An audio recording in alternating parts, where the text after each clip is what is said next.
You're listening to Olivia's Book Club, an Arizona's Family Originals podcast.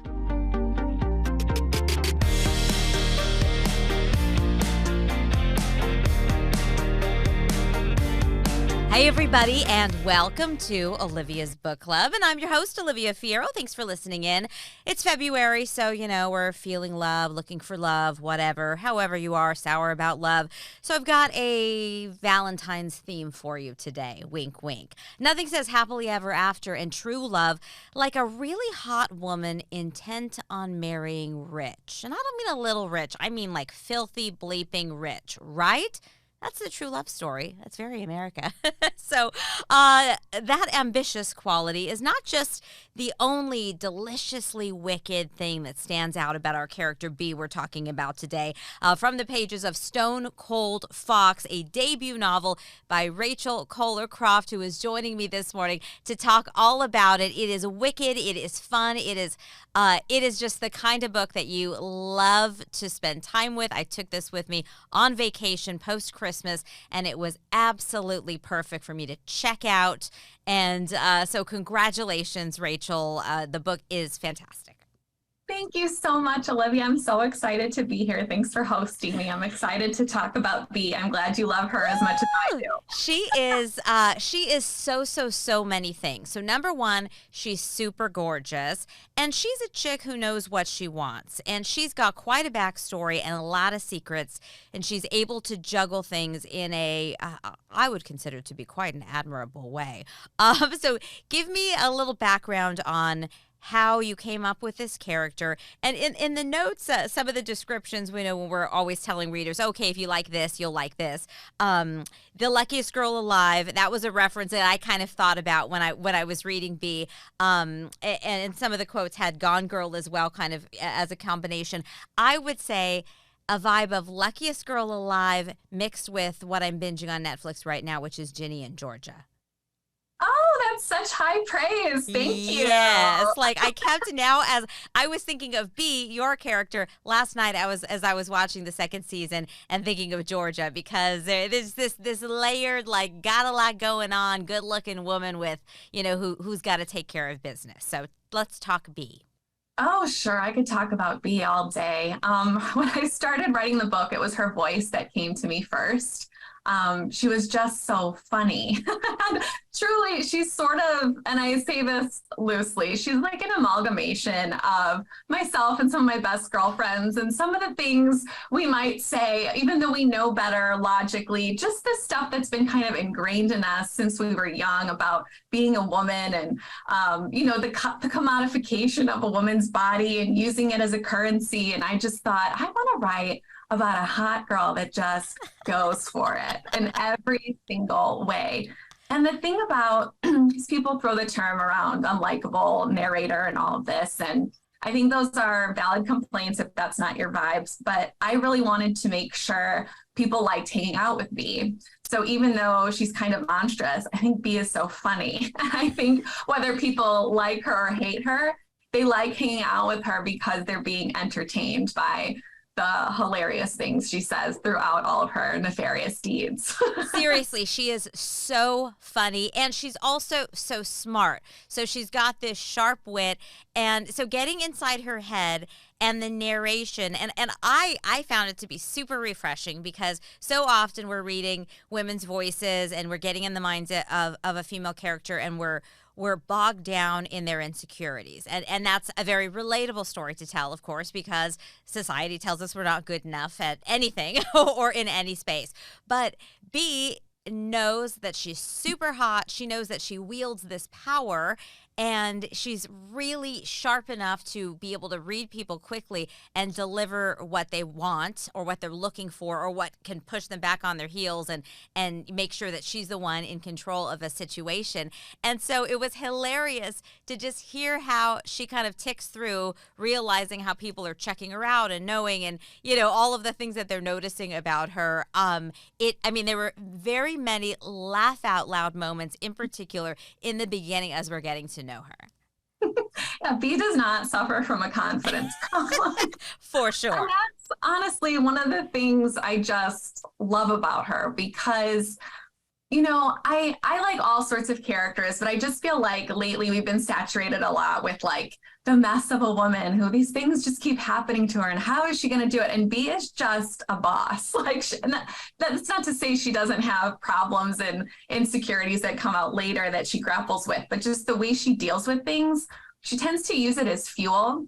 Any sort of slight or irritation or even like a big betrayal, she just kind of uses it to propel herself forward. And I admire that in her. And that's something I try to do in my own life.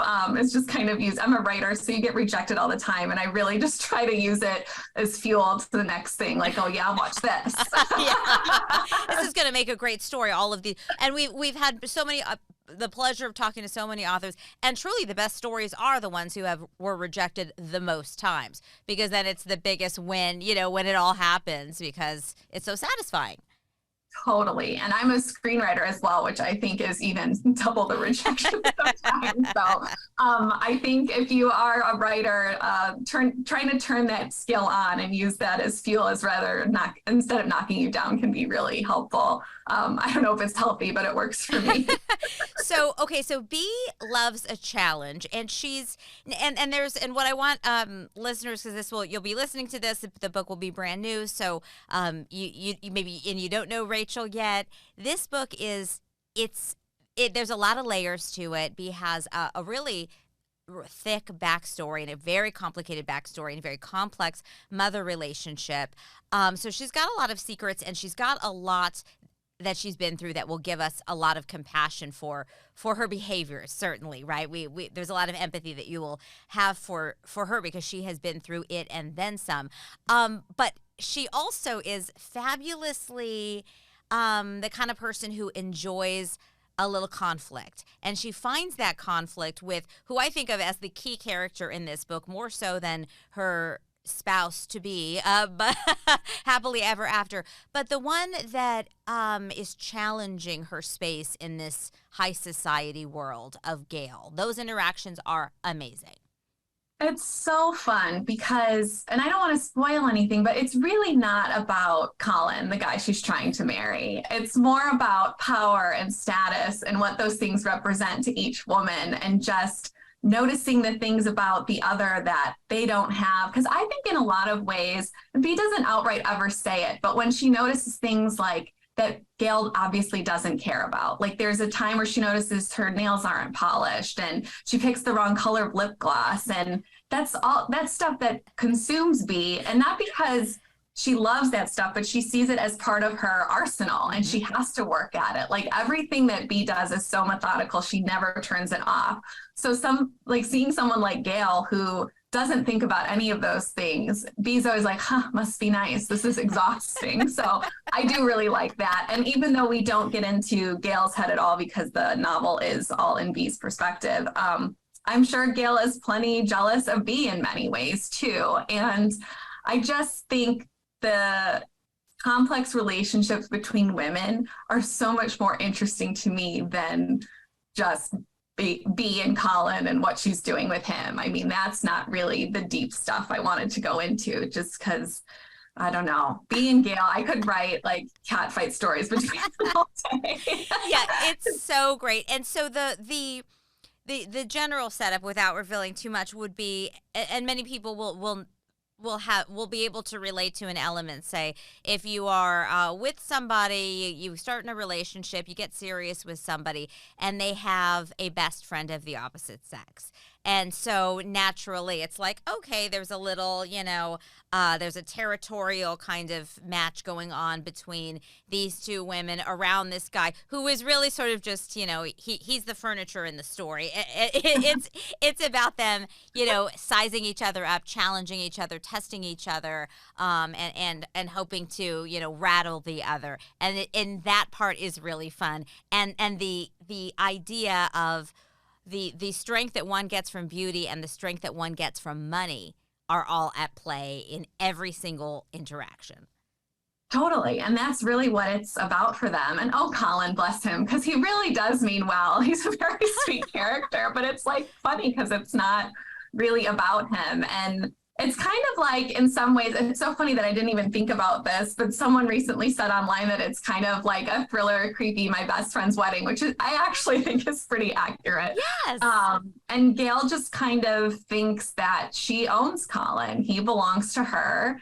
And certainly no one from outside of their 1% would be privy to him. So she just sees it as such an affront that B thinks she can waltz in there and take over.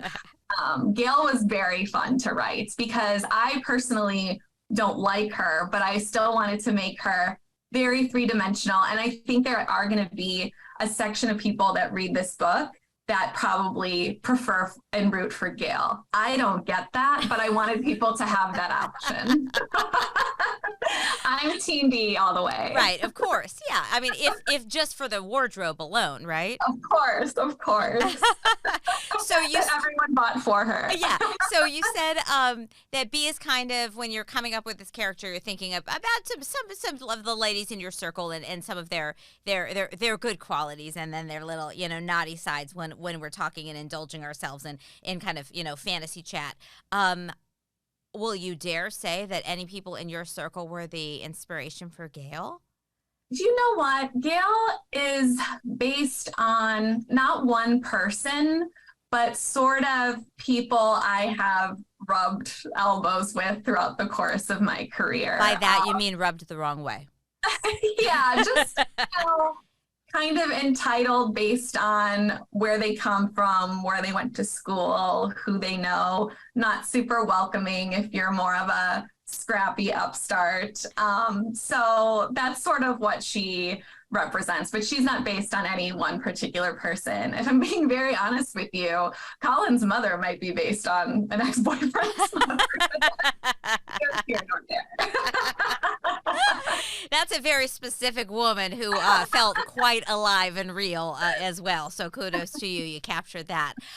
Okay, so speaking of scrappy upstarts, Rachel, tell us your story. This is your debut novel. I'd love to hear how an idea comes to fruition and when that magic phone call happens, and how many no's were you listening to before all of this?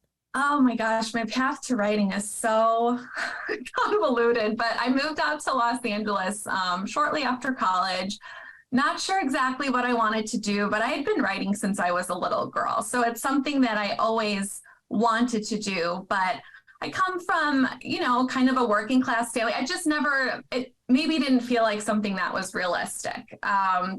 So I moved out here, and my first job was at a very popular Hollywood gossip blog, which I enjoyed, but then quickly did not, because it didn't feel good to write nasty things about people all day. And so much so that I actually moved back to Chicago for a couple years after that job. LA kind of chewed me up and spit me out the first go round. But then I got another opportunity to move back. And I decided after a pretty gnarly breakup that I didn't have anything to lose anymore. Why was I not giving it a go? So I started writing scripts. I sold the first one I wrote after this wild bout in the news. I had entered this fellowship that's affiliated with the Academy Awards called The Nickel. Mm-hmm. And it was a big buddy comedy about women behaving badly going back to their college campus after one of them gets divorced. And I had advanced, and it was all very exciting. But it was the first year you could purchase the reader comments. So I did, so I could learn how to make the script better. And most of them were great. But the last one, I don't remember the whole thing, but they said something to the effect of, with some judicious alterations, this might make a good porno because the girls sound hot, at least on the page.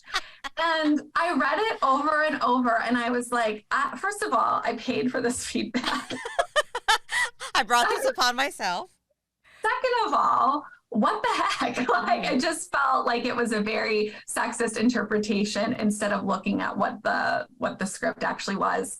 So being myself and someone that is scrappy and defends herself, I went on the Facebook page for the contest thinking, you know what?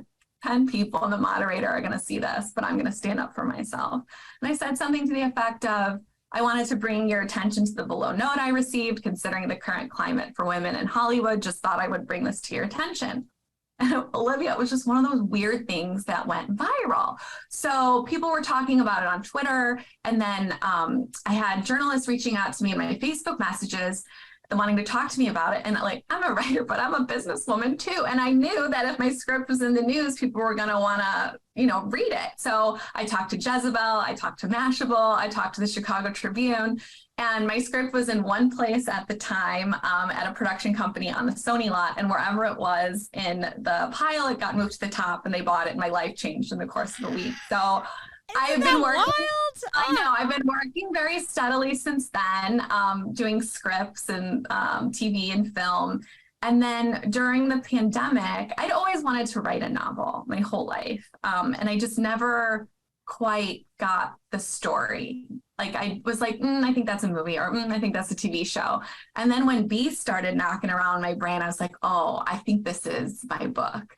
So I just hunkered down. I wrote the book. And my manager at the time also has a book agency in New York. And I was very lucky that the agent responded to my manuscript, and I worked on it like crazy with her.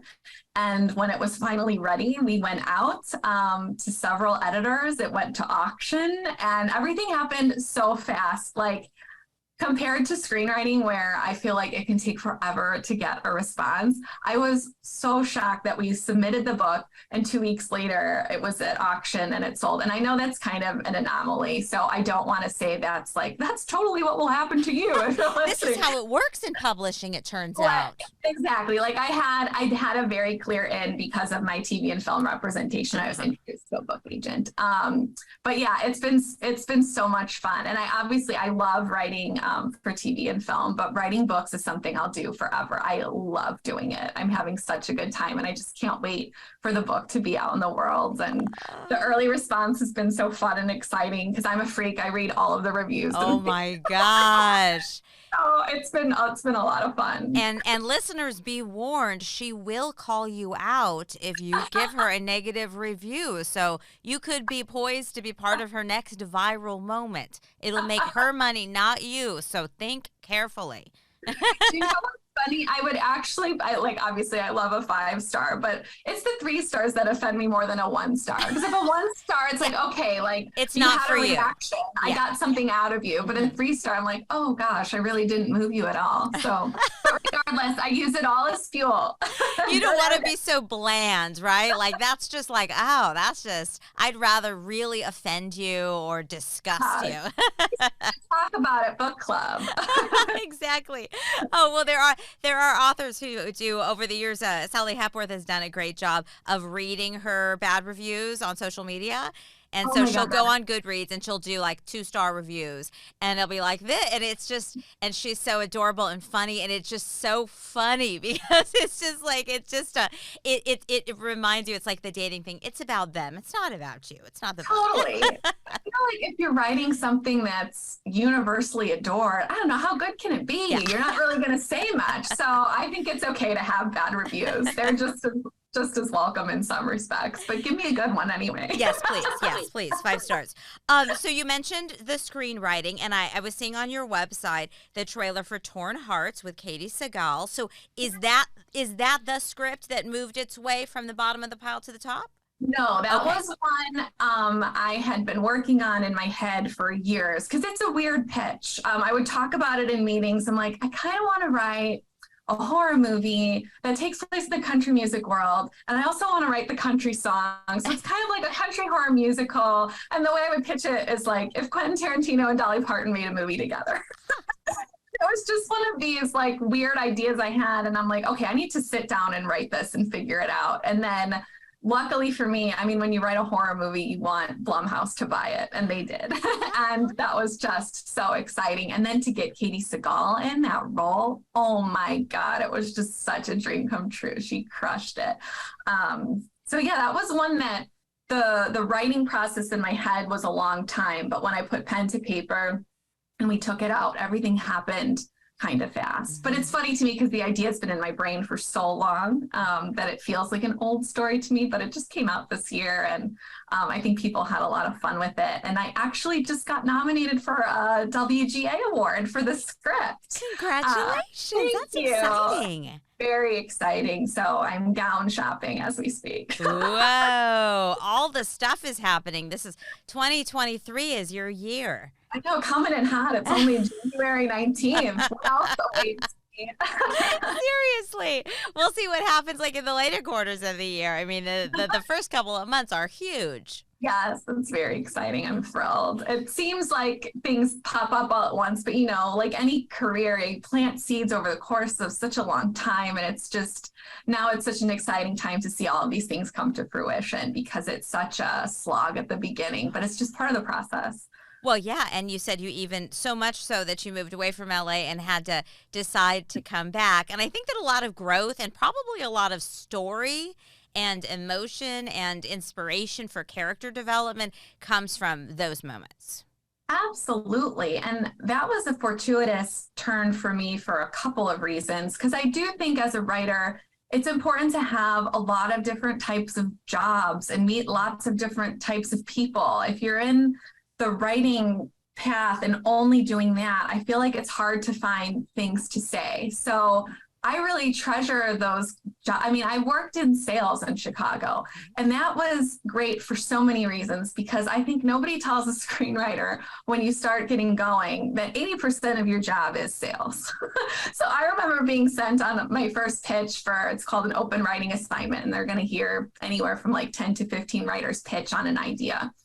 And my agent was kind of prepping me like, this is what you're going to do. And I'm like, oh, I'm just going in there and doing a pitch. Like, I'm just selling. He's like, yeah, are you nervous? I was like, not really. I used to do this all the time. So in Chicago, I worked mostly for hospitality companies. I worked for a great company called Travel Zoo for a couple of years, where I worked with mostly hotels and vacation packagers and selling their ads on the Travel Zoo platform.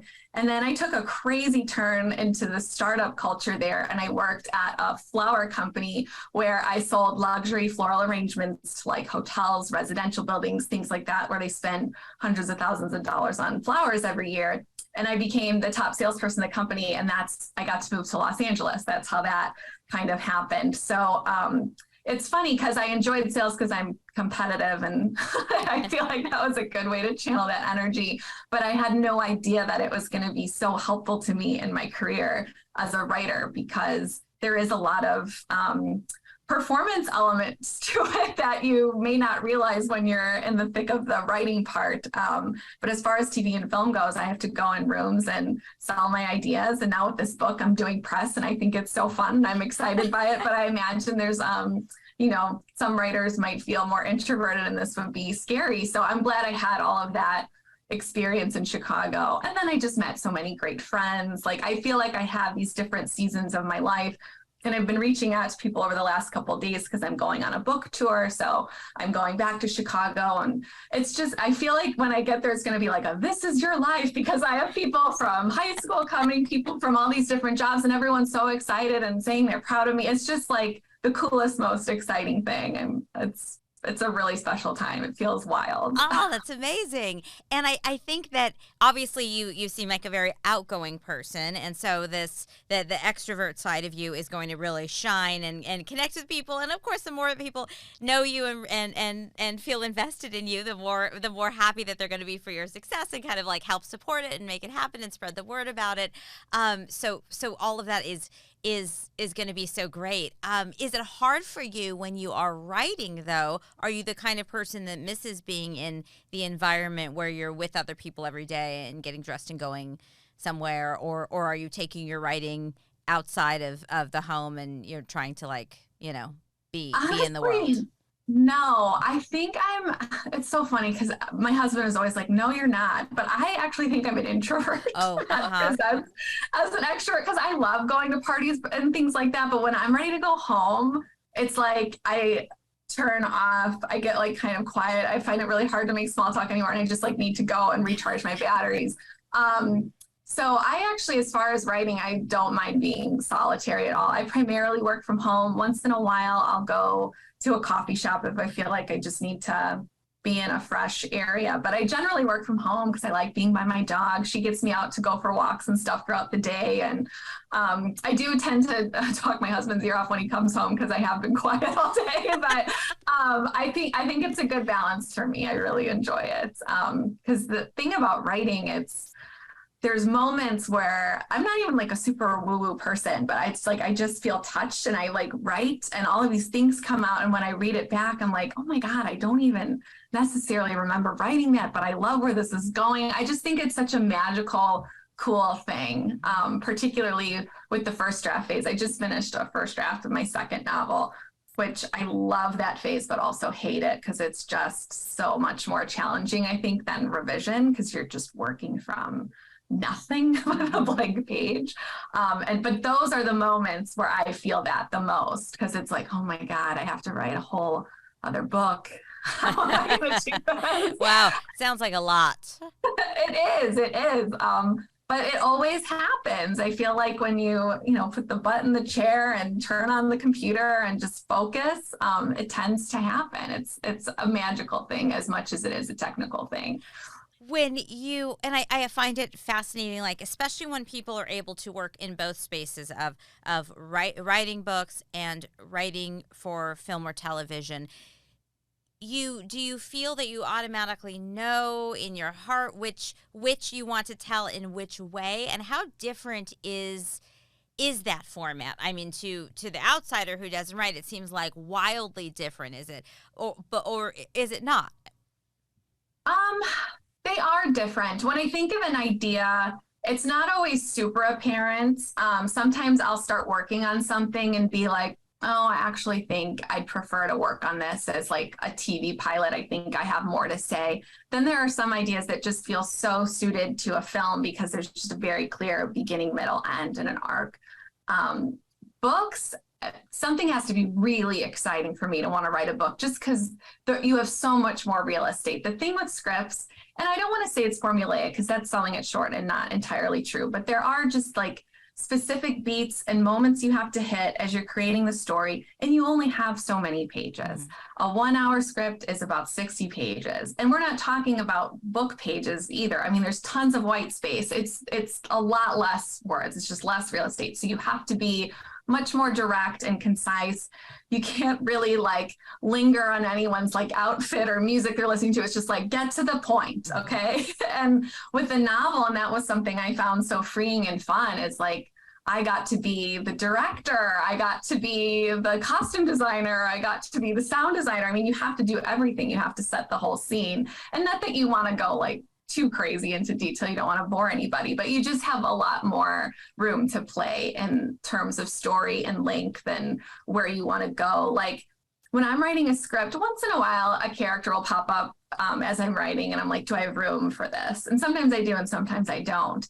And with Stone Cold Fox, a character that popped up that I had not planned for and I ended up loving her is Ren Daly, who is Bee's kind of faux friend that she meets at Soul Cycle. And Ren just made me laugh so much. And I was like, oh, I can kind of pepper her in throughout. Like I get to keep her.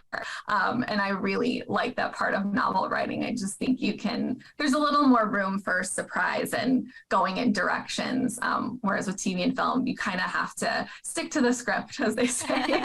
Well, and I love that character because it's just, she serves a purpose because it's not in Bee's nature to actually have friends. So when you're in a position where you have to show up and show yourself as a great human being, you have to have friends that you can call that want to come to your events. And so, who have I spoken to at whatever workout class I went to? Yeah, and she just plucks Ren and basically throws her to the wolves. I mean, it is so funny. Ren makes me laugh.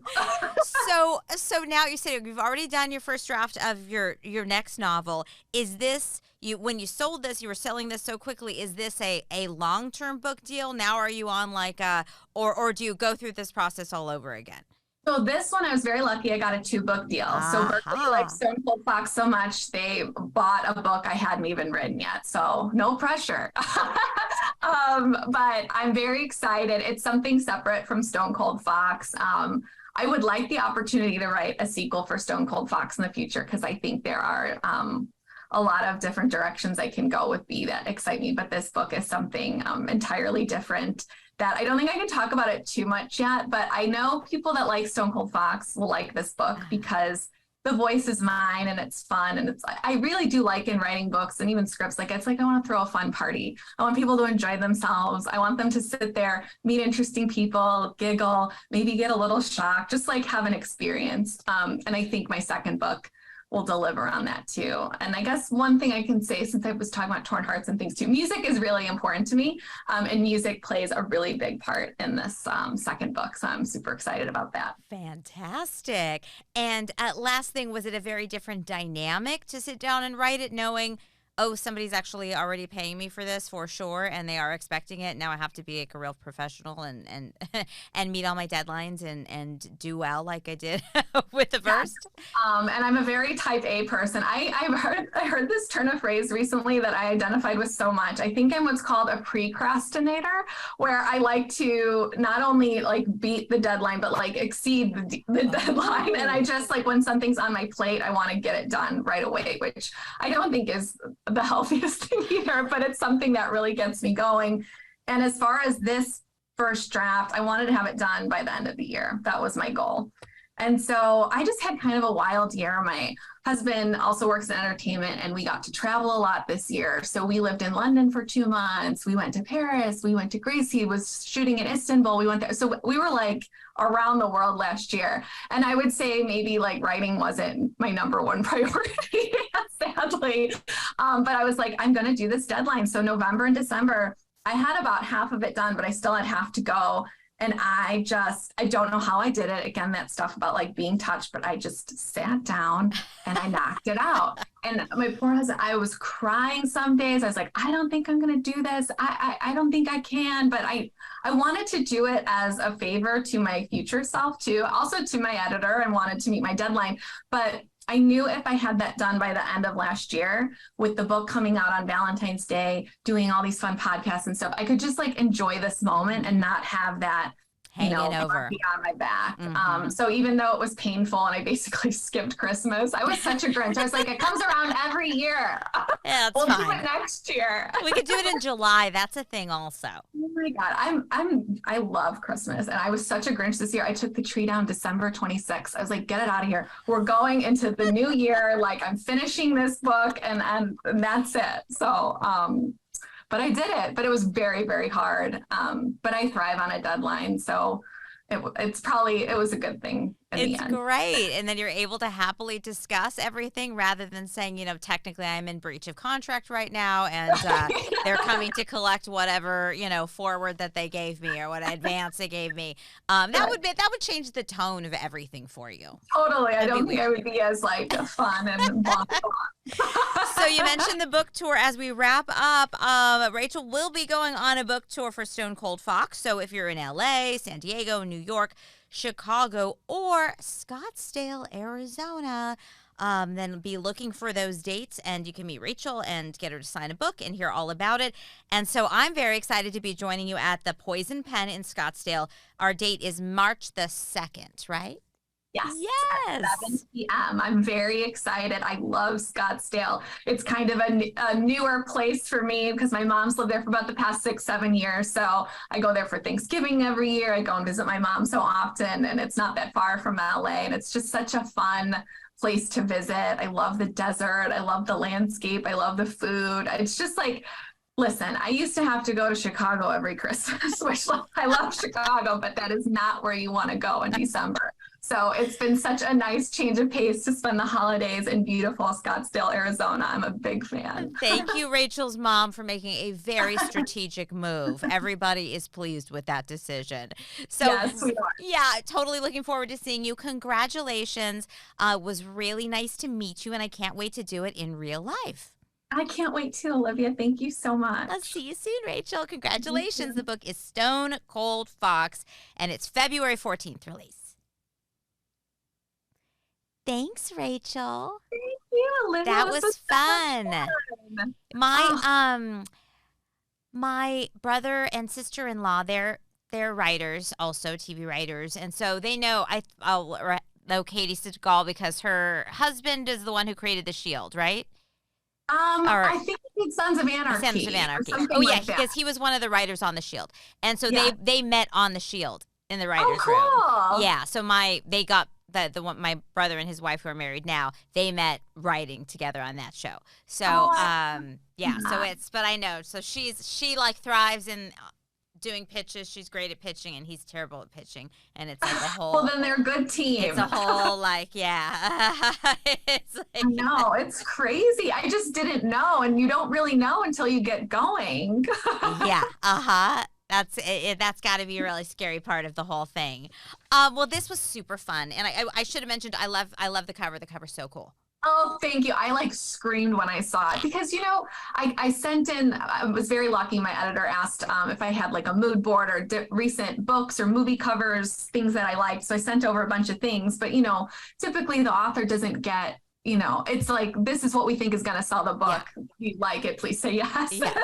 Anyway, it came through and I literally screamed. I was like, I could not have thought of anything better. Like that neon green, like chartreuse. I was like, that wasn't even what I was thinking, but it's perfect. And her manicure, I'm going to have that for all a book tour.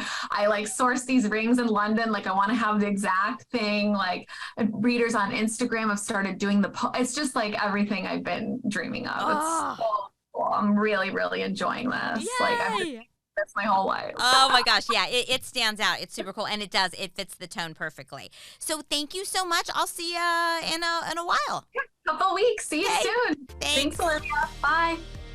Thanks for listening to Olivia's Book Club, the podcast. I'm your host, Olivia Fierro. Our producer is Margaret Stewart. You can send us an email with your thoughts or your book recommendations. Olivia's Book Club at azfamily.com is the address. And you can check out Olivia's Book Club on Facebook or find us on Instagram. Hello, Bookstagrammers, at olivias.bookclub, and Margaret is at Overbooked and Overdue. Make sure to rate and subscribe to this podcast and tell your friends. You can find us on Apple and Google Podcasts, Spotify, Stitcher, and Amazon Music. This is Olivia's Book Club, an Arizona's Family Originals podcast.